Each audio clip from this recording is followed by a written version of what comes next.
아, 이미 회장님이 광고를 잘 해주셨는데 우리 점심을 제가 예약을 할 때 아주 충분히 했습니다. 그래서 나중에 등록하신 분이나 또 오늘 갑자기 이렇게 등록 안 하시고 오신 분들도 충분히 다 우리가 수용할 수 있으니까 걱정하지 마시고 다 오시기 바랍니다.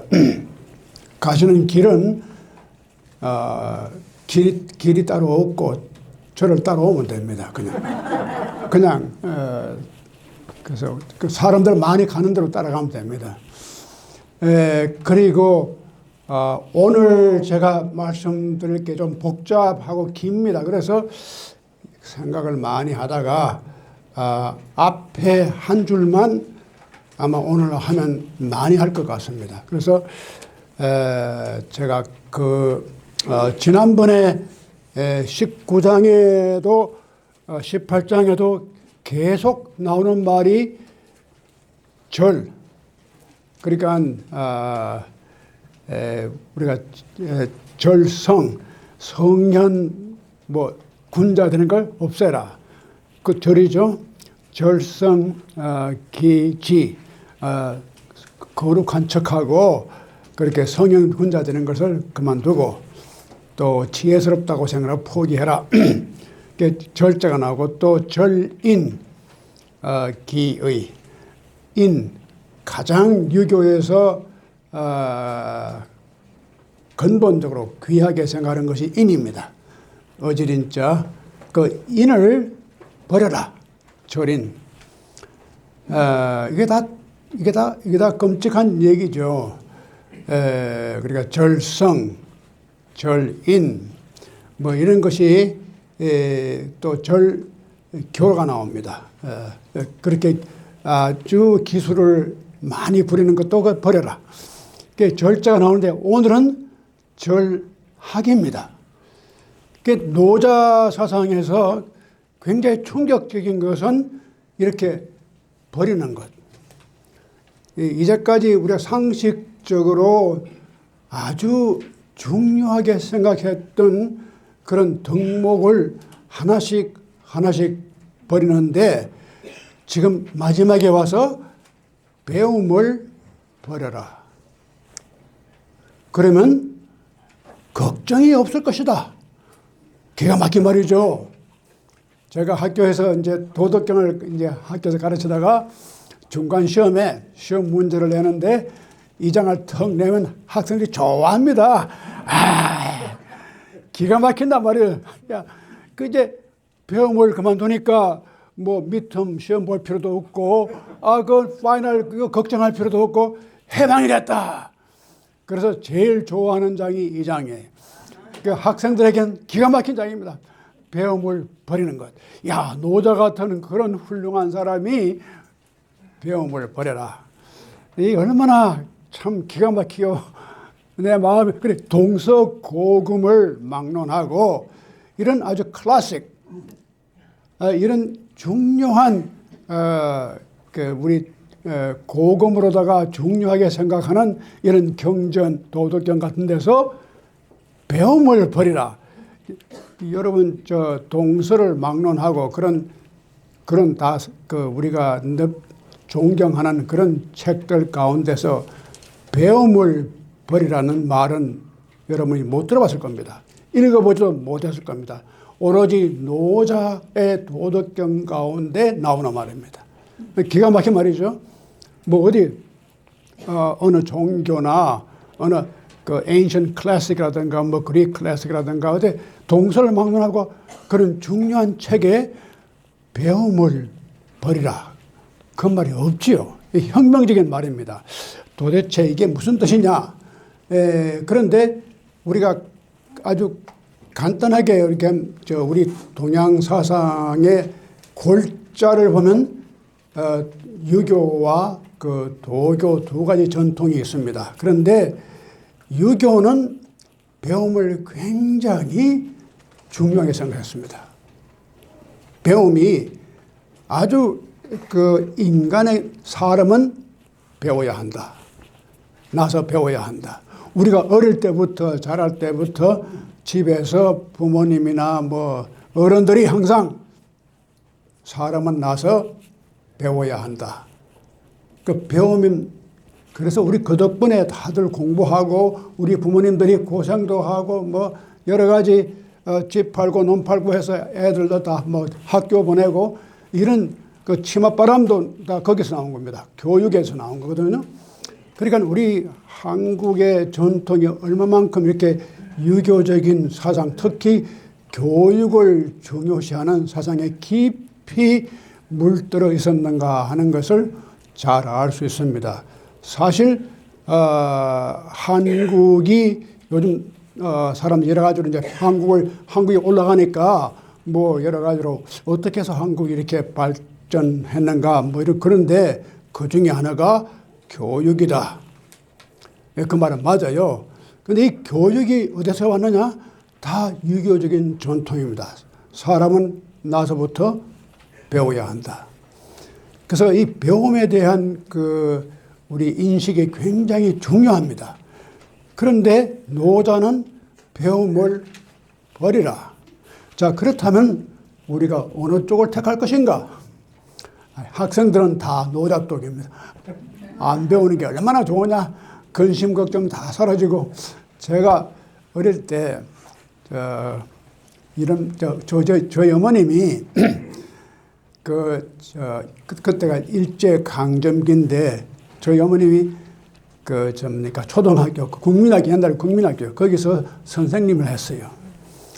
그래서 이제 제가 나서 이제 학교를 가는데, 학교를 이제 입학을 시켜서 얼마나 부모들이 좋아하겠어요. 근데 그 후에 우리 어머님이 나한테 하신 말씀이, 네가 학교 가는 날 내가 울었다. 울었다는 게. 아니, 왜 그렇게 기쁜 날을 우시다니. 그래서 이해가 안 갔거든요. 나중에 이런 말씀하세요. 내가 선생이잖느냐. 가르치는 게 내 직업인데, 내가 너를 학교 보내면서 이제 고생문이 훤하다.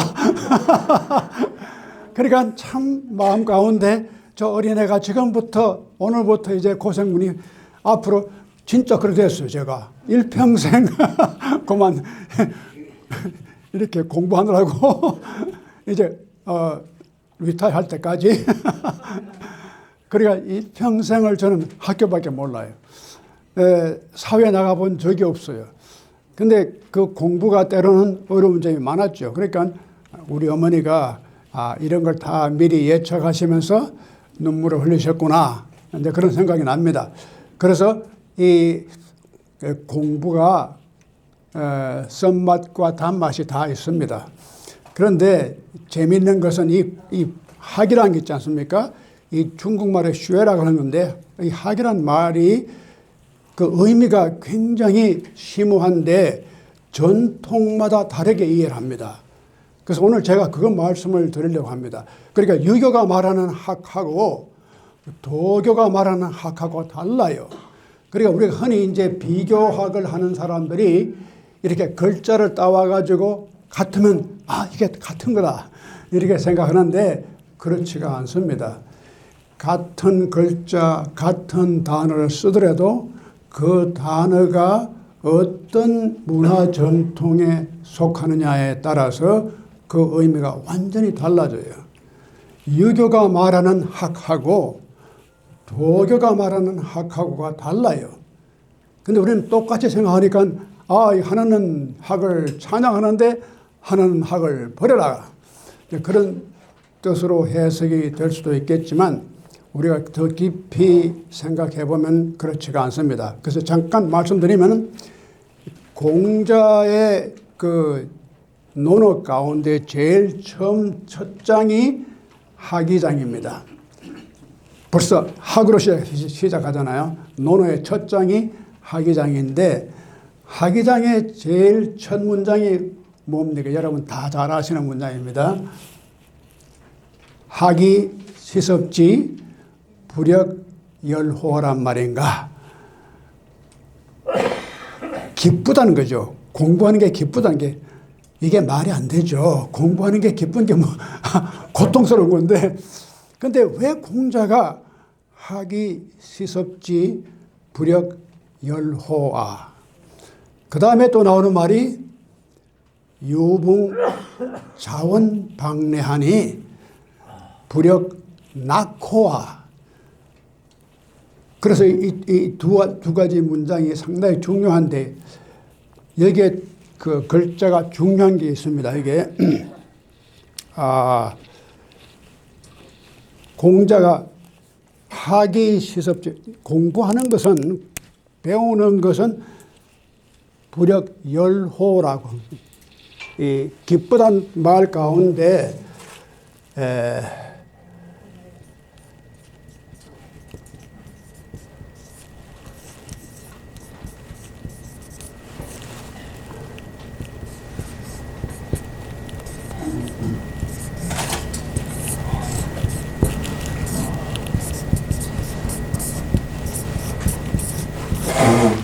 두 가지 의미가 있습니다. 낙이라고 하는 것도 그게 낙이지. 우리 권동환 선생님의 낙은 제가 잘 압니다. 이 권동환 선생님이 아침에 타이슨스 콘을 걷고 난 다음에 그 스타벅스에 가셔가지고 커피 마시는 것. 이게 낙입니다. 그러니까 우리가 다 그런 낙이 있어요. 친구 만나가지고 간단하게 우리 같이 커피 마시고 이야기하는 낙이야, 그게. 그러니까 그런 낙이 조그만하지만 그런 걸 우리 낙이라고 그래요. 뭐 인생을 사는데 낙이 있어야 살지. 그 낙이란 것은 항상 자기 안에서 나오는 것보다는 누가 온다거나 내가 무엇을 한다거나 그래서 이 객관성이 좀 있어요. 그러니까 내가 커피를 끓여가지고 마신다거나 뭐 어디 타이슨스 코너에 가서 걷는다거나 그건 낙이에요. 그런데 공자가 말한 것은 그 낙이 아닙니다. 공자는 열이라고 그랬어요. 학이 시섭지 불역 열호와. 이 역시 기쁘지 아니한가. 기쁘단 말은 우리말로 번역하면 다 똑같지만 여기에 열자는 희열, 내적으로 솟아나오는 기쁨입니다. 내가 커피를 마셔서 기쁜 게 아니라 내 마음 속에서 자연스럽게 우러나오는 inspiring. 자기가 거기에 어떤 그 마음 속에서 깊은 감동을 받는 그런 기쁨을 열이라고 합니다. 희열에, 우리가 그래서 희열이라는 말 쓰잖아요. 기쁜데, 그 희열. 그것은 아주 내적이면서 또한 정신적인 의미의 기쁨입니다. 공자가 배우는 것이 배우고 때때로 그것을 되풀이해서 익히는 것이 얼마나 즐거운 일인가. 그때 그걸 내적인 자기 정신적인 활동에서 우러나오는 그런 기쁨을 열이라고 그랬어요. 그래서 자, 여기 공자는 이렇게 배우는 것을 기쁨으로 봤거든요. 근데 기쁨이 있습니다. 그 배운 것을 한번 다시 복습하면서 여기에 또 뜻이 있구나. 이걸 깊이 알면은 그 속에 자기가 희열이 느껴져. 자기 마음 속에서 무언가 깨달아지는 게 있거든요. 그래서 기쁨이 있어요. 그걸 바로 열이라고 합니다. 불역 열호라란 말인가. 뭐 친구가 몰래 찾아온다거나 같이 커피 한다거나 그건 낙이에요.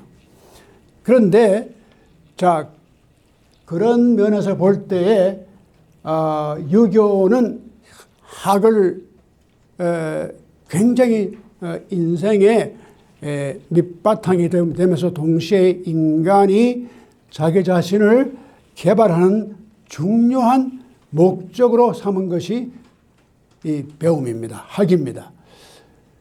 그런데 왜 노자가 학을 그만두라? 근심 걱정이 사라질 것이다. 그 말도 일리가 있죠. 이 아는 게 문제란 말이에요. 무식이 사실 이게 식자 우환이라는 말이 있습니다. 아는 것이 우환이에요. 모르는 게 축복이에요. 자기가 알면은 그만큼 고민이 많아져요. 그렇죠? 차라리 모르고 살면은 그게 편해요. 근데 그런 점에서 볼 때 일리가 있는 이제 얘기죠. 그런데 여기서 그 학이라고 할 때 노자가 말하는 그 학의 특성이 있습니다. 그 우리가 배움이라고 하는 것이 이제 지식을 얻는 것이 배움인데 그 배움에는 두 가지 종류가 있어요. 하나는 아주 테크니컬 knowledge, 어떤 특별한 분야의 지식을 습득하는 그런 지식이 있고 또 하나는 ontological knowledge. 근데 이건 제가 만든 말이 아니고 제가 존경하는 폴 틸릭이라는 철학자, 신학자가 그 인간의 그 이성을 둘로 나눕니다. technical reason, ontological reason. 그래서 이게 기술적이고 그런 지식하고 또 자기 자신에서 우러나오는 지식하고 두 가지로 갈라요. 그래서 그 지식의 종류를 볼 때에 인간이 자꾸 그냥 지식을 갖다 이렇게 쌓기만 하는 것, 그것은 기계적으로 자기가 열심히 그걸 외우고 연습하고, 그게 고통이죠. 그래서 배움이라고 하는 것이 두 가지 방향인데 하나는 지식을 accumulate, 쌓는 겁니다. 많은 information, 그걸 이제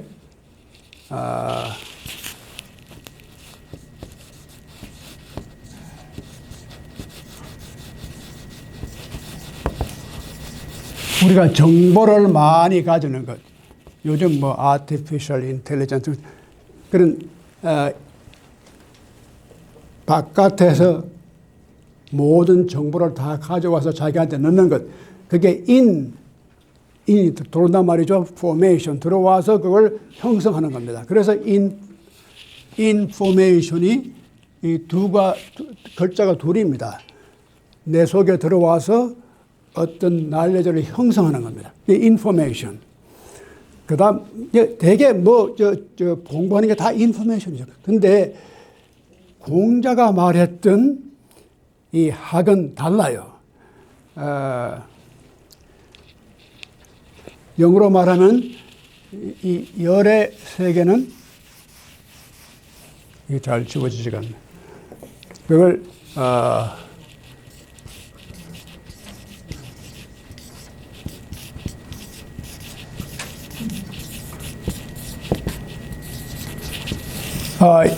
transformation. 이 trans라면 바꾼단 말이죠. 그래서 information과 transformation, 이 두 가지 역할을 하는 것이 배움이에요. 그런데 우리는 흔히 그냥 information만 자꾸 집어넣는 것, 컴퓨터 같이 이렇게 쌓는 것, 이것을 이제 공부라고 생각하잖아요. 그런데 공자가 생각했던 이 지식이라든가 학이라든가 하는 것은 그런 정도가 아니고 자기 자신이 변화가 되는 거예요. 트랜스포메이션. 이 두 가지가 항상 같이 병행하는데 트랜스포메이션이 궁극적으로 인간을 변화시키는 거예요.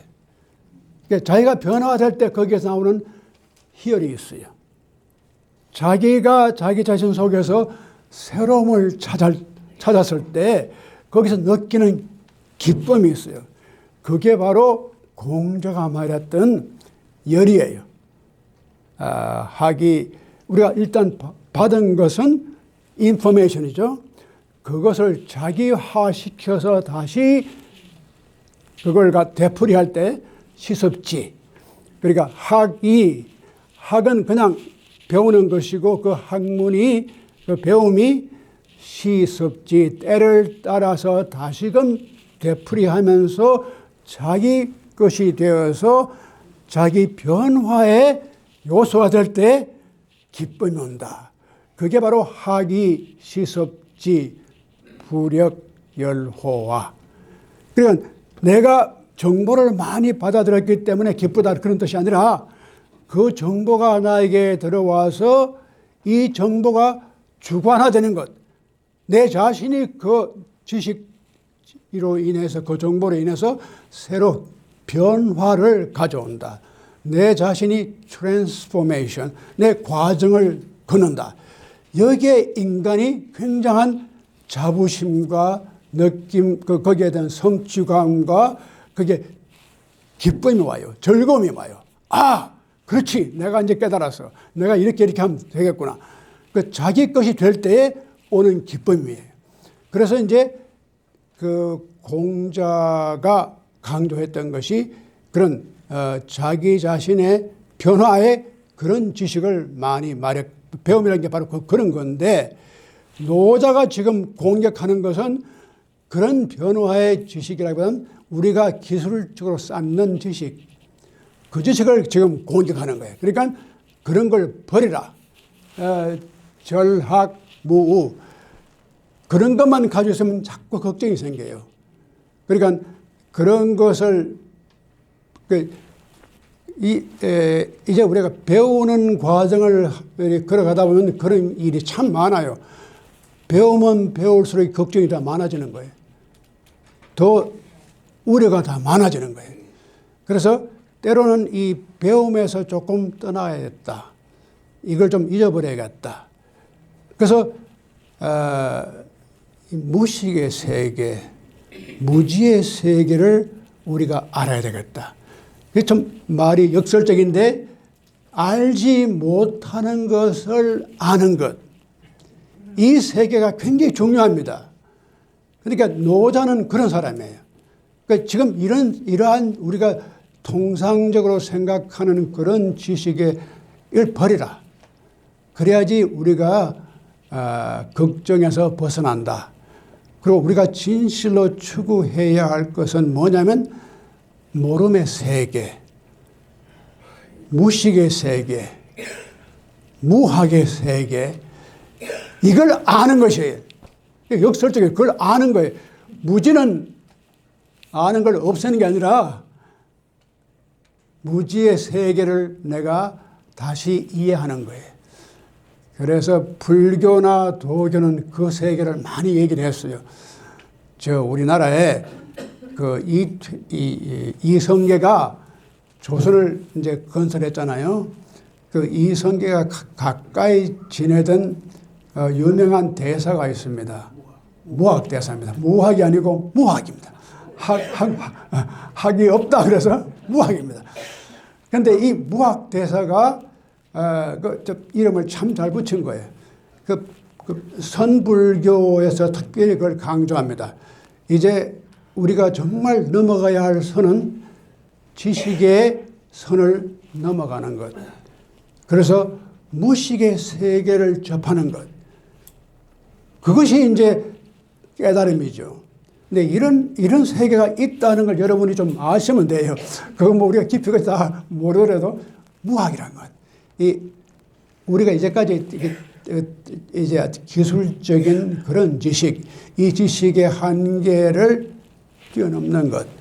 그래서 일종의 ignorance, 무지의, 무학의 세계에 접하는 것. 그런데 놀랍게도 이런 것이 도교나 불교, 동양의 이런 데서만 있은 게 아니라 서양 역사 가운데 이게 있어요. 근데 대개는 서양은 배움을 긍정적으로 해석해왔지만 중세에 보면은 중세 캐톨릭 신학자라든가 철학자들이 굉장히 깊은 세계를 들어가서 노자와 비슷한 얘기를 해요. 제가 하나 예를 들어보죠. 니콜라스 쿠자라는 사람이 있습니다. 혹은 니콜라스 쿠자누스라고도 부르는데, 이 사람이 1401년에서 나가지고 1463년에 죽었어요. 62세로 죽었는데, 이 쿠자누스가 아주 기가 막힌 사람입니다. 이 사람은 저 과학자고 물리학자고 전문학자고 이 사람은 신학자고 철학자입니다. 옛날에는 그 중세 때는 다 학문을 같이 했어요. 그래서 이 사람이 또 수학자예요. 그런데 니콜라스 쿠사가 아주 깊은 차원의 신비적인 체험을 합니다. 그러면서 쓴 책이 Die Docta Ignorantia. 이 독타란 말이 무슨 말인지 아십니까? 독타. D-O-C-T-A. 독타. 요즘 말하면 이게 닥터란 말입니다. 닥터가 여기서 나왔어요. 라틴 말에 독타. 근데 이 독타란 뜻이 뭐냐 하면은 이게 뭡니까? 이 독타가 사이언스란 말이에요. knowledge란 말이에요. 우리 지금 모임에 그 MD, 그러니까 메디컬 닥터들 많이 계시죠. 이게 또 PhD도 많이 계세요. 우리 모임에. 근데 이게 다 이 닥터란 말이 독타의 라틴의 독타인데 그게 knowledge란 말이고 science란 말인데 원래 science란 말이 라틴 말에 knowing, knowledge란 뜻이에요. 그래서 science란 말이 나왔어요. 그래서 die Docta Ignorantia, ignorance, 모름, 무지, 무식의 독타, knowledge. 그러니까 영어로 번역하면 scientific ignorance 혹은 the learned ignorance.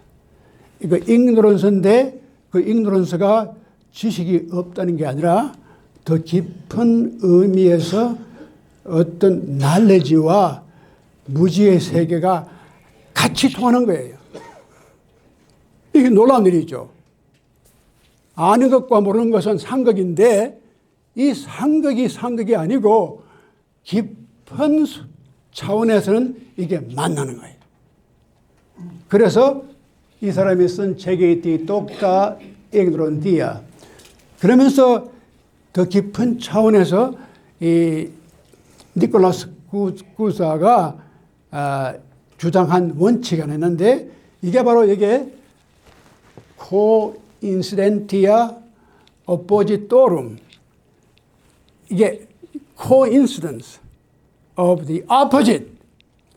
서로가 반대되는 개념들 사이에 이것이 어떠한 유니티가 있다는 거예요.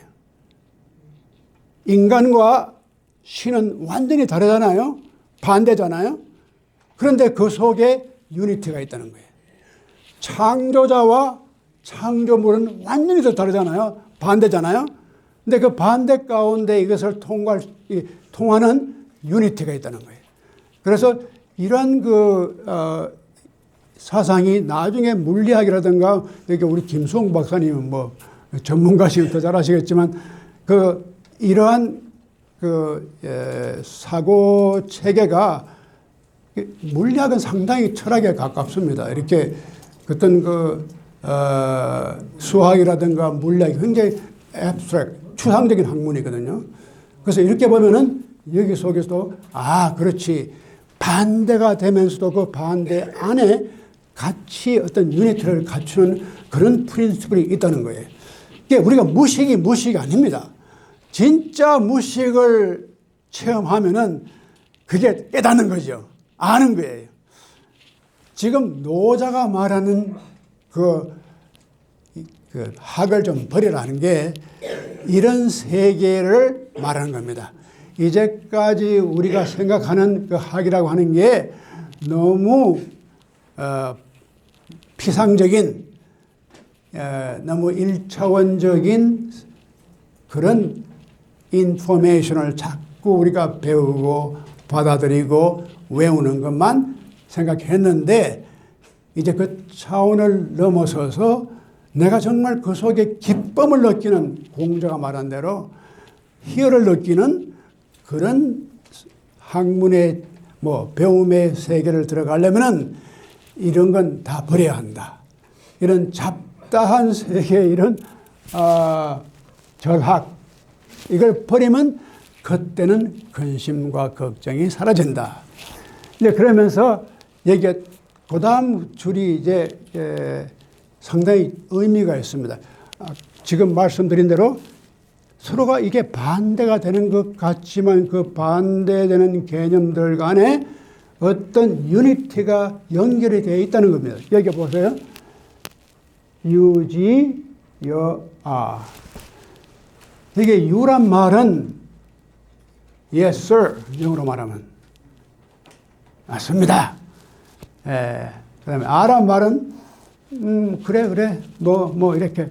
그래서, 우리가 흔히 누가 물을 때, 조금 이렇게 공손하게, 정중하게 대답하는 것은 yes, sir. yes, ma'am. 그럴 때 쓰는 게 유고, 아란 말은, 알았어. 그래. 네 말 맞아. 뭐 이런 식으로. 그러니까 그 차이가 있잖아요. 하나는 굉장히 정중하게 예를 갖추어서 말하는 것이고 또 하나는 아주 예의가 없이 그냥 무례하게 그냥 한마디 알았어. 그만해. 알았어. 그런데 이 둘의 차이가 무엇이냐? 그 사이에 간격이 무슨 간격이 있느냐? 이걸 지금 노자가 묻는 거예요. 따지고 보면 정중하게 yes ma'am, yes sir 하고 그냥 알았어 하고 무례하고 대답하는 사이에 우리가 지금 우리 인간의 사회생활에서는 차이가 크지요. 그러나 실제로는 같은 거예요. 이게 내용은 이래 말하나 저래 말하나 긍정은 긍정이란 말이죠. 그러니까 노자가 보는 게 그거예요. 우리가 형식적으로는 항상 이것이 굉장히 큰 차이가 있는 것처럼 반대가 되는 것처럼 생각하지만 실제로 그게 어떤 거리가 있겠느냐. 또 그 다음은 또 선지여악. 이건 더 깊은 문제입니다. 선과 악. 선과 악은 완전히 반대잖아요. 선과 악의 상거약하. 그 사이에 거리가 얼마나 멀냐. 선과 악의 거리가 한번 자로 재보면 몇 천리 갈 거냐? 몇백 마일리 갈 거냐? 선은 저기 저 구석에 있고 악은 저기 지옥 끝에 있고 우리가 그렇게 생각하잖아요.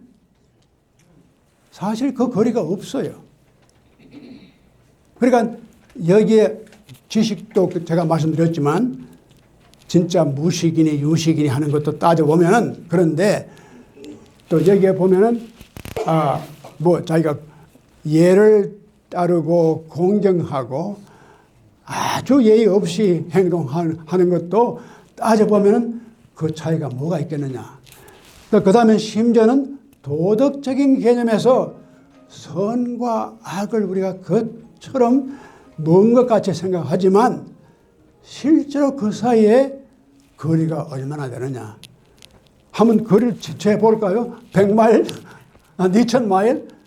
선과 악이 그렇게 멀지가 않습니다.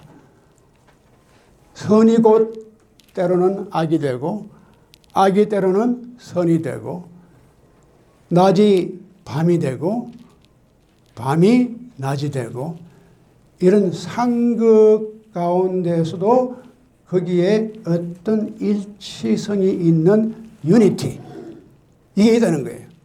그래서 이 선과 악에 대한 얘기를 하면 여러 가지 의미가 많아요. 근데 사람들이 다들 자기가 선하다고 생각해요.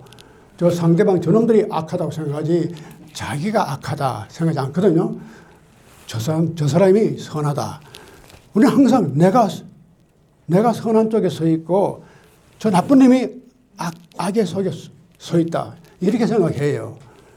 그래서 우리 기도할 때 하나님은 선한 하나님이니까 내 쪽에 서 있습니다. 그러잖아요. 저 악한 놈, 저놈을 쳐부셔 주십시오. 이제 그렇게 기도한단 말이에요. 왜냐하면 자기가 선이니까. 일단 선이라고 하면 악이 아니거든요. 그래서 다들 이제 전쟁이 나면 그 옛날 우리 여기 미국이 그 시빌워 때, 남북 전쟁 때 남쪽도 기독교, 북쪽도 기독교거든요. 그러니까 이게 다 갈라졌단 말이에요. 싸우는데 교회 가서 기도를 하면은 하나님 이 북군이 이기게 해 주십시오. 그럴 거 아닙니까? 또 남군은 남군대로 그러니까 남장로교, 장로교가 둘로 갈라졌어요. 북장로교, 남장로교. 그다음에 감리교도 연합감리교, 북쪽 감리교하고 남감리교하고, 침례교도 교단들이 다 둘로 갈라졌어요. 요즘은 이제 많이 합했지만 근 100년간을 갖다가 갈라져 왔어요. 근데 그 이유가 단순하거든요. 전쟁이 났기 때문에.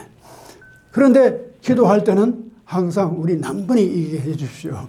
북군이 이기게 해 주십시오. 왜냐하면 우리가 정의 편에 서 있으니까, 우리가 선한 사람의 편에 서 있으니까. 저 악이란 말이죠.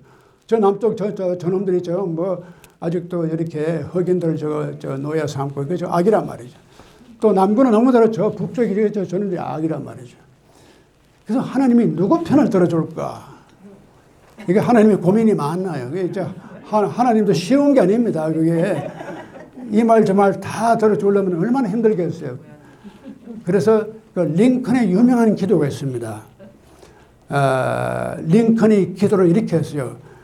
내가 선하니까 하나님 우리 편이 되어 주십시오가 아니라 내가 하나님의 편이 되도록 도와주십시오. 하나님이 내 편을 되는 게 아니라 내가 하는 일이 하나님 편에 속할 수 있도록 도와주십시오. 이 기도가 많은 기도죠. 그러니까 이런 것이 이제 어떤 애매성이 있습니다. 선과 악에 대한 애매성이 있어요. 그런데 우리나라에 좀 이런 그 논리가 좀 필요한데, 저는 60년대, 70년 초에 왔기 때문에 잘 모르지만, 그 당시만 해도 그 민주운동화, 또 운동권, 그분들이 참 여러 가지 일을 좋은 일을 많이 했죠. 그런데 그분들이 빠지고 있는 하나의 함정이 뭐냐면 바로 이겁니다. 자기들의 독선입니다. 나는 민주화 운동을 했고, 감옥에 갔고, 나는 독재를 파괴시켰고 했기 때문에 나는 선한 편에 서 있다. 그런 자기 나름대로의 착각을 하고 있어요. 선이 꼭 순간적으로는 그렇게 보일지라도 절대적인 선은 아닙니다. 그래서 이 사람들은 그 다음 단계의 선을 못 봐요. 지금까지도 70년대에 생각을 그대로 가지고 있어요. 그러니까 그것이 이제 악과 선을 2차원적으로 그걸 이제 이원론, 두얼리즘입니다. 선과 악을 두 개로 갈라보는 거예요. 여기에서 항상 그런 문제가 생기는데, 노자가 아주 이걸 갖다가 철저하게 타파합니다. 따져봐. 선과 악의 차이가 어디에 있느냐? 그렇다고 해서 선과 악이 없다는 건 아닙니다. 여기에 중요한 논리가 있는데, 선과 악을 무시한다는 뜻이 절대로 아닙니다.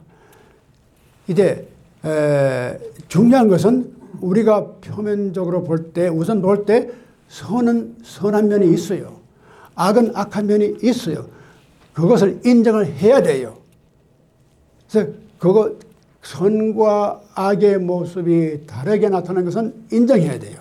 그리고 때로는 스트러글이 있어야 돼요.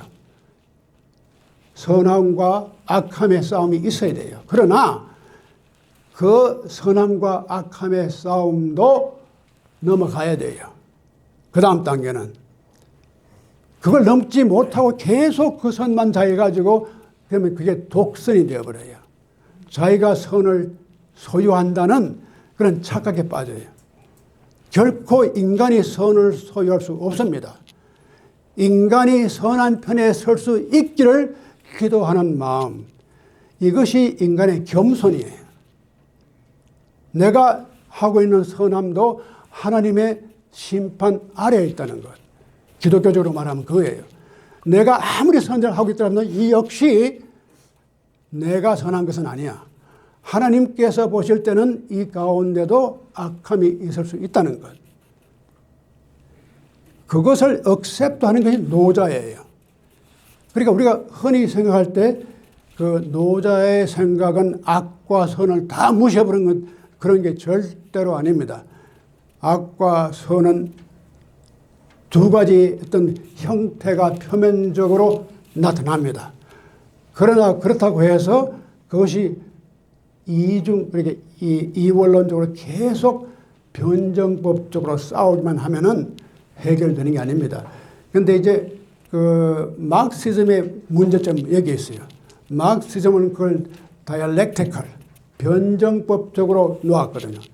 그러니까 어느 하나가 이기면 또 다음에 또 그것을 맞서는 다른 세력이 또 나올 것이다. 또 나올 것이다. 이렇게 해서 계속 역사가 끝날 때까지, 마지막 이상적인 나라가 올 때까지 투쟁을 해야 돼요. 그러니까 그런 점이 마르크시즘이 가지고 있는 하나의 단점. 제가 이건 또 너무 깊이는 말씀드리지 않겠습니다. 약간 간단히 말씀드려서 선과 악을 인정하지만 내가 생각하는 선의 절대성을 내가 넘어가야 돼요. 그래서 이 노자는 아는 것과 모르는 것, 또 아주 인간의 예의 바르고 예의 없는 것, 선과 악, 이 모든 것이 바깥으로는 그렇게 나타나지만 깊은 차원에 들어가서는 연결이 될 수밖에 없다는 겁니다. 그래서 한 가지 제가 말씀드리면은, 제가 한국을 떠날 때 71년에 그때는 박정희가 죽일 놈이죠. 그 죽었어. 79년에 결국은. 근데 이제 제가 그때 미국에서 이제 대학원에서 공부할 때인데 제가 학생들을 데리고 데모를 했어요. 반독재 데모를 학교에서 이제 그 캠퍼스에서 그때가 1979년입니다. 그렇게 몇 번 데모를 하고 그만 죽어버렸어요. 그랬는데 그 학교에서 이제 그런 뉴스가 나왔잖아요. 지금 한국의 독재자가 죽었다. 그리고 뭐 이제 세계적인 뉴스가 나오는데 자기들이 이제 그 한국에서 그 반응을 봤을 거란 말이죠. 그래서 나한테 그 우리 학교에 데일리 나오는 뉴스 신문이 있습니다. 그 데일리 넥서스는 그 신문 그 편집장이 나한테 전화를 해왔어요. 네가 얼마 전에 한국 학생들 모아가지고 데모를 했는데 박정희 반대 데모를 했단 말이야. 그런데 박정희 죽었다. 그런데 왜 한국에서 사람들이 그렇게 울고 슬퍼하느냐? 자기는 다들 기뻐하고 축하만 할 줄 알았는데 보니까 길거리 나와서 박정희 대통령을 그렇게 사모하고 슬퍼하고 이런 현상을 보니까 내가 이해를 안 간다. 그래서 저도 굉장히 그 참 좋은 질문이다. 그러면서 내가 설명을 했어요. 이제 그 인간의 특히 이제 한국 사람들의 정서 가운데 왜 이런 것이 작용하는가. 그런데 이제 제가 말씀드리고 싶은 것은 어떻게 역사적인 사건도 어떤 시대가 지나고 지금 와서 보면은 요즘은 박정희 대통령이 영웅이에요. 그렇잖아요? 누구든지 부인 못해요, 저는요. 뭐, 박정희가 독재한 건 사실이지만, 박정희 같은 사람 없었다. 뭐, 이렇게 나오는 거예요. 그러니까 우리가 선과 악이라고 하는 것이 어떤 애매성이라는 게 항상 있는 거예요. 그러니까 그 자체를 지금도 나서 자꾸 박정희 악이라고 떠들고 데모해봐야 누가 봐줍니까, 그게? 그거 안 된단 말이에요. 그러니까, 내가 늘 그래요. 70년대 너 아직도 그때를 못 벗었구나. 근데 그런 경우가 있어요. 그러니까 어떤 시대 상황이 변하고 또 보는 역사라고 하는 것이 다 고정이 되어 있지 않아요. 제가 늘 말씀드리지만 역사적인 사건이 딱 고정이 되어 있는 게 없습니다. 역사적인 사건이 다르게 바뀌어요. 그 자체가 바뀌지 않더라도 우리가 보는 눈이 바뀌어요. 또 그렇게 돼야 돼요. 아직도 그게 바뀌지 않으면 만약에 한국이 박정희에 대한 독재자만 가지고 40년을 지금까지 그것만 물어지고 그걸 늘고 그걸 잡고 넘어섰으면 한국의 발전은 없었어요. 발전이 안, 거기에선. 그런데 그 시대적인 그 컨텍스트가 달라지니까 또 우리가 보는 눈이 또 달라지고 그러면서 거기에 대한 새로운 해석을 하니까 흔히 이제 한국에서 역사를 내가 바로 잡는다. 사람이 역사를 바로 잡는 게 아니고 역사가 사람을 바로 잡아요. 우리가 그게 하나의 교만입니다. 내가 역사를 바르게 잡겠다. 이런 교만이 어디 있습니까? 이것은 내가 꼭 선과 악을 심판하겠다는 그런 어떤 그 인간의 교만입니다. 때로는 우리가 그 겸손을 우리 절대로 잊지 말아야 돼요. 물론 선을 위해서 싸우지만 그러나 그 싸움 속에서 항상 이것이 내 선의 절대선 아니라는 걸 인정할 수 있는 마음의 여유가 항상 있어야 돼요. 그래야지만 그 속에 새로운 발전이 있는 거거든요. 거기에서 ambiguity, 이 애매성이라는 게 참 중요합니다. 우리는 항상 흑과 백을 딱 가르는 것, 이것이 분명해. 그게 참 문제가 많습니다. 때로는 조금 희미하게 조금 희게 보이는 것도 아주 희게 칠해버려요. 조금 금스름하게 보이는 것도 아주 검게 칠해버려요. 그래서 이걸 분명히 흑과 백으로 딱 갈라야 되는 그것이 진리인 것처럼 믿는 그런 환상에 우리가 빠져버려요. 그래서 어떤 애매성은 그대로 우리가 인정해야 되고 바로 그것이 우리가 깊게 말하면 신앙의 태도입니다.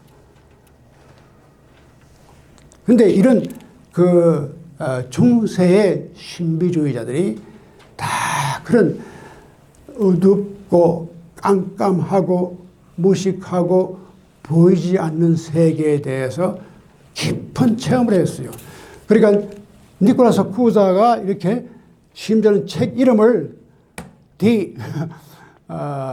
똑타 하고 ignorantia, ignorance의 닥터의 무식, 무지의 세계를 우리가 깊이 이해하는 것. 그런데 저는 그 중세 때의 그 신비주의자들의 생각이 굉장히 저는 젊을 때 그 별로 취미 없어요. 요즘 와서 점점 더 깊이 갔어요. 그러니까 이 개신교 사람들은 이 중세 때를 전부 다 암흑시대로만 보고 그걸 어프리시에이트 할지 모르는데 정말 중세 때의 사상이 깊이가 있어요. 예를 들어서 그 신비주의 마이스터 에크할트 같은 사람들, John of the Cross, The Cloud of Unknowing. 참 제목이 좋아요. The Cloud of Unknowing. knowing이 아니고 unknowing. The soul of darkness. unknowing darkness. ignorance. 이것을 등장시킨 거예요. 근데 이게 참 놀라운 그 신비적인 세계입니다. 우리가 신비주의라면 자꾸 잘못 해석해가지고 무슨 문선명이나 이런 걸 생각하는 그게 아니고 정말 깊은 차원의 신비주의는 자기가 가지고 있는 자기 ignorance를 더 깊이 파고들고 이해하는 것. 이게 참 중요한 거예요. 그러니까 선과 악의 애매성을 자기가 accept 하는 것이 이 겸손입니다. 이게 참 중요합니다. 노자가 그런 지경에 들어간 사람이에요. 그러니까 이제 노자가 때로는 공자가 너무 이걸 흑이나 백이냐 이렇게 가른다는 거죠. 그래서 이 노자 사상의 그런 애매성이랄까, ambiguity랄까, 한쪽에서 자기 선을 자랑하는 것을 굉장히 경계하는 것이 노자의 특색입니다. 여기 보면 그다음 두 번째 이거 second half 보면은 이거 다 노자가 자기 신세 타령을 한 겁니다. 그래서 이건 이제 나중에 집에 가서 읽어서 되는데 그 골자는 간단해요. 자기 자신이 노자 같은 사람은 근데 노자가 자기 자신이라는 말을 안 쓰거든요. 근데 여기는 아라 말을 내가 누구와 같다. 근데 쉽게 말하면 노자가 이런 얘기를 합니다. 다른 사람들은 다 똑똑하고 다 사물을 잘 파악하는데 왜 나는 바보같이 멍청하냐. 다른 사람들은 다 그냥 봄이 되면은 꽃을 보고 아름다움을 즐기면서 저 누각에 올라가서 잔치도 하고 즐기는데 왜 나만은 그걸 못하는가. 항상 이 노자는 자기가 남같이 똑똑하지도 못하고 남같이 이렇게 빠리빠리 하지도 못하고 그래서 사물을 빨리 분간할 줄도 모르고 이 사태 파악을 잘 못한단 말이에요. 우리말로 하면 뭡니까? 상황 판단을 딱 빨리 해가지고 어느 쪽에 붙을지 내가 어느 쪽에 붙어야 출세할지 이걸 딱 해야 되는데 이거 할 줄 모르고 그래서 나는 멍청한 사람이다 이렇게 고백을 해요. 그래서 이 도라고 하는 게 바로 멍청하게 되는 게 도다. 근데 그거 일리가 저는 이걸 읽고 위안을 많이 받습니다. 왜냐하면 저는 한창 멍청하단 말을 하도 많이 들어가지고 제가 워낙 멍청했으면은 제가 이제 군대를 가는데 이게 우리 집에서도 인정해요. 내가 멍청한 걸. 제가 장전이고 우리 집은 처음으로 이제 군대를 가거든요. 1960년대 뭐 얼마나 한국 군대가 형편없을 때 밥도 못 얻어먹을 때였는데 우리 아버지가 항상 걱정하는 것이 군대 가서 밥이나 얻어먹을까. 이제 한보다 내가 좀 느리니까 빨리빨리 해서 좀 이렇게 요령이 있어야 되는데 내 동생들은 잘해요. 근데 나는 그걸 못해. 그러니까 저 틀림없이 가서 굶어 죽겠다. 근데 이제 제가 이제 그 ROTC를 해가지고 3기인데 임관을 했어요. 해가지고 이제 이 보병이라는 게 참 고생하는 병과인데 포병 기갑이 같이 이렇게 그 훈련받는 교육받는 데가 광주의 상무대입니다. 요즘 뭐 다 그게 다 옮겨갔지만 근데 그 상무대에 가서 3개월 교육을 받고 이제 일선에 이제 저는 전방에서 2년간 있었는데 그때 우리 아버지 어머니가 하도 걱정이 되니까 대구에서 일부러 기차를 타고 그때는 바로 가는 고속버스도 없고 대전으로 해서 둘러서 광주까지 와서 나를 면회하러 와서 저놈이 살아있는가 밥이나 먹는가. 근데 그래서 제가 그리고 그뿐 아니라 제가 그때 대학 다닐 때 저희 반에 여학생이 딱 하나 있었는데 여름방학 때 제가 야영훈련을 하고 오니까 인사를 하는데 노영찬 씨 고생 많았죠.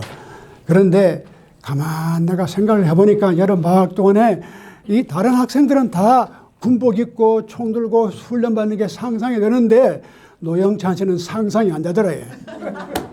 그만큼 멍청한 거예요, 내가. 그 얼마나 멍청했으면 자기가 상상을 다 해도 저 사람이 제대로 군복이나 입고 총 가지고 훈련받는 게 도저히 생각이 안 되더라고요. 그만큼 멍청한 사람이에요. 그래서 내가 이게 읽으면서 얼마나 좋아하는지, 위로가 참 되고, 이 나쁜 아들 노자 선생님이 이런 얘기를 썼다면은, 역시 참 일리가 있는 얘기다. 이게 멍청하다는 게 나쁜 게 아닙니다. 혹시 여러분도 조금 멍청하다고 생각하면요, 그거 참 좋은 겁니다. 절대로 비관하지 마세요. 사람이 약간 멍청한 건 좋습니다. 그러니까 혼동이 돼가지고 이걸까 저걸까 이것도 좋은 거예요. 그래서 너무 이렇게 흑백이 딱 갈라지면 그게 상당히 위험해요. 그래서 그것을 그 경계를 넘어설 줄 아는. 그래서 그러면서 지금 마지막에 노자는 그렇습니다. 내가 이렇게 멍청하고 잃어버린 사람 같고 정말 아비를 모르는 사람, 그렇지만 내가 한 가지 중요하게 생각하는 것은 나를 먹여준 어머니를 내가 감사하게 생각한다. 이게 무슨 말이에요? 자기 식모예요. 우리 옛날에 식모 그런 뜻이 아니고 옛날 우리 가정부를 식모라고 그랬는데 먹을 식자하고 그 어머니 못자인데 내가 그러니까 나에게 음식을 마련해주고 내가 잘할 수 있게 도와주고 그게 어머니예요. 식모예요. 근데 이것이 바로 도란 겁니다. 도는 남에게 이렇게 음식을 제공해주고 먹을 것을 제공해주고 그래서 우리 인간이 보는 자연이 바로 식물한 거예요. 이 산과 내와 나무와 온 자연이 나를 먹여주고 키워주는 식모다. 이게 바로 도다. 도가 나의 어머니다. 그런데 이제 마지막에 우리 여러분 이제 우리 점심하러 가야 되니까 조금 일찍 끝내죠. 이 도교가 참 중요하게 생각하는 것이 여성입니다. 만물의 아버지라고 표현 안 했어요. 모라고 표현했어요. 그런데 이 유교 전통은 일반적으로 굉장히 남성주의입니다. 그래서 머스클린, 메일 쇼비니즘, 이것이 유교가 지금도 이렇게 많이 욕을 듣는 이유가 바로 그겁니다. 유교는 남성주의. 이 한국만 해도 우리나라 신라 때나 고려 때 심지어는 이시조선 초까지만 해도 여성이 남성과 평등할 뿐 아니라 때로는 우위에 서 있었습니다. 그래서 이 한국의 뭐 남성주의가 옛날부터 있은 게 아니고 이건 1600년 이후에 사실 최근입니다. 조선조 후기에부터 이게 시작이 돼요. 왜냐하면 정도전이 조선을 세울 때에 그 건국 이념이 유교입니다. 특히 주자학. 그래서 이 권건이나 정도전이 나라는 국가를 세우려면 이념이 있어야 되는데 불교가 아니라 유교로 세우자. 그렇게 해서 그걸 세웠는데 이제 그것이 점점 이제 심해져 가지고 철저한 남성 위주의 사회가 우암 송시열 같은 사람이 굉장히 철저히 나갑니다.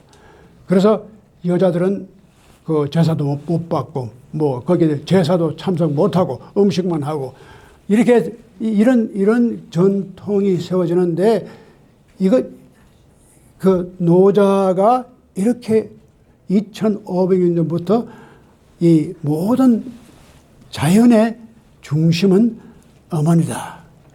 여성으로 표현했습니다. 그래서 이 동아시아 문화권에서 도교만큼 페미니즘이 강한 그런 전통이 없어요. 그래서 예를 들어서 2조 중엽까지만 하더라도 남자가 장가를 갑니다. 시집을 가는 게 아니고 장가를 가요. 남자가 처갓집으로 가는 거 장가입니다. 그 유명한 이율곡의 어머니 신사임당이 그 자기 아버지 그게 뭡니까? 거기 오죽헌에 그 집이 있었거든요. 그러니까 율곡이 그 집으로 장가를 갑니다. 그리고 율곡의 아버지가 이 원수가 그 집에 가서 이제 처가살을 했어요. 그리고 이 율곡이 이제 거기서 낳았죠. 외갓집에서 나왔어요. 옛날에 그 외갓집에서 많이 났어요. 이렇게 애들이. 저도 외갓집에서 났는데. 근데 그게 살에 맞는 게 딸이 이렇게 임신해가 왔어. 그러면 그 어머니가 얼마나 잘 케어를 해줄 거예요. 그 시집에서 뭘 해줘요, 그게. 그러니까 다들 아기를 놓을 때는 외가로 갔어요.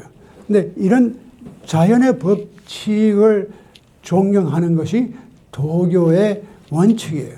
그래서 우리가 지금 생각해 보면 상당히 일리가 있는 일을 해온 건데 이게 이제 인위적으로다가 남성 위주의 세계를 만들다 보니까 지금 장가를 가게 되고 남성 위주가 되고 그래서 그것이 오늘까지 많이 내려왔는데 우리가 다시 이렇게 보면은 이 노자 사상이 특별히 여성을 갖다가 도를 상징으로 표현할 때 남성으로 표현하지 않고 도는 여성이다 그랬어요. 도는 이게 feminine, 이게 female, 항상 상징을 여성으로 봤어요. 근데 그렇게 봤을 때 정말 이 노자 사상이 21세기에 어필할 수 있는 여유가 있습니다.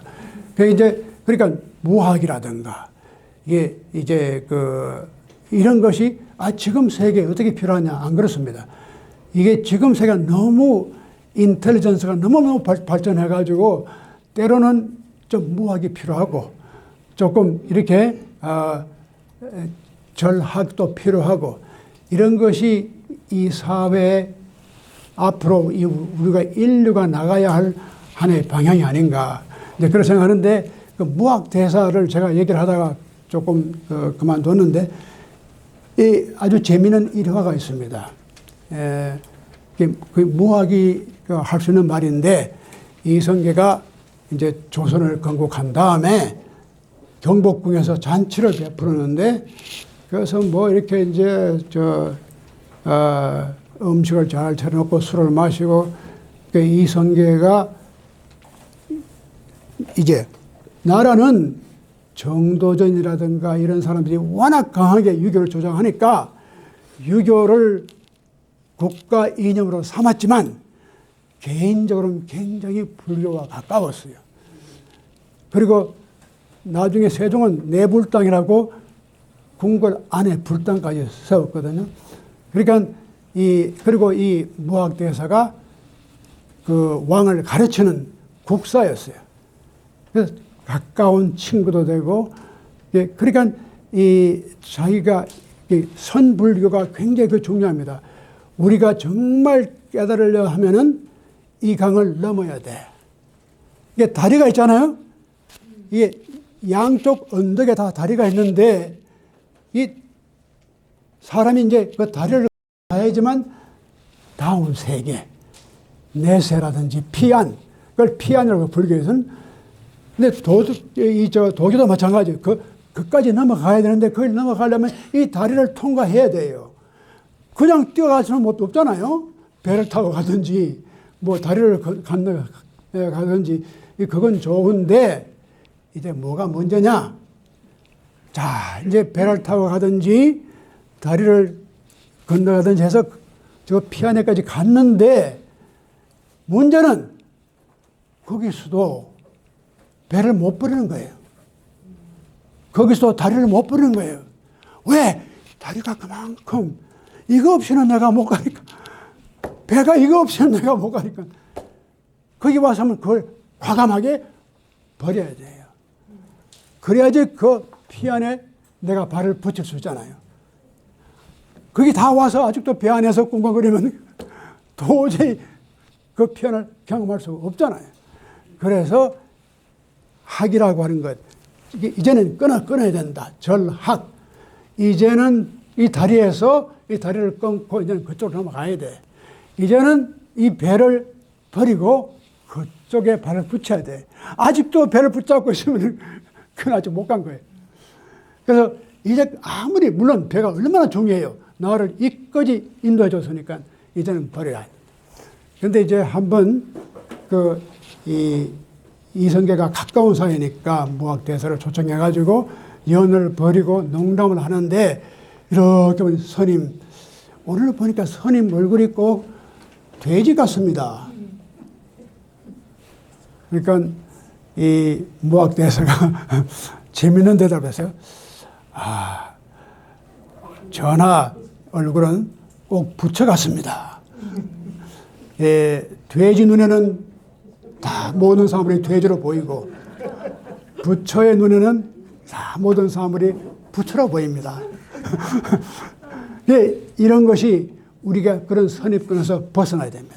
근데 그게 보이는 것이 내가 이제까지 금과 옥조로 믿고 있던 그걸 내가 과감하게 버리고 그 피 안에 발을 붙여야 돼요. 이걸 못 붙이면은 아직도 내가 거기 교리나 도덕이나 윤리나 우리의 모든 것이 그것이 나를 끝까지 인도는 했지만 그 위에 더 이상 못 가요. 그래서 이 도교도 그렇고 불교도 그렇고 이런 게 있습니다. 어떤 성녀가 이렇게 그 그림에 보면 경전을 다 손으로 다 쬐버려요. 그 불을 태워버려요. 난리가 나는 거죠, 그게. 근데 그게 바로 상징적으로 이제 이걸 내가 넘어가야 된다. 이 문자에 매달린 것을 이제는 버려야 된다는 겁니다. 그게 절학입니다. 이제까지 내가 경전을 그렇게 공부하고 그렇게 외우고 그렇게 했던 것을 이제는 버릴 때가 왔다. 이게 불태우고 내가 이걸 다 찢어버리고 이런 것이 심지어는 이런 말까지 해요. 이 선불교에서는 길을 가다가 부처를 보거든 죽여라. Kill him. 이제 부처라고 하는 것도 이렇게 하나의 문자화되고 이것이 하나의 율법화되었을 때는 과감하게 죽여야 된다.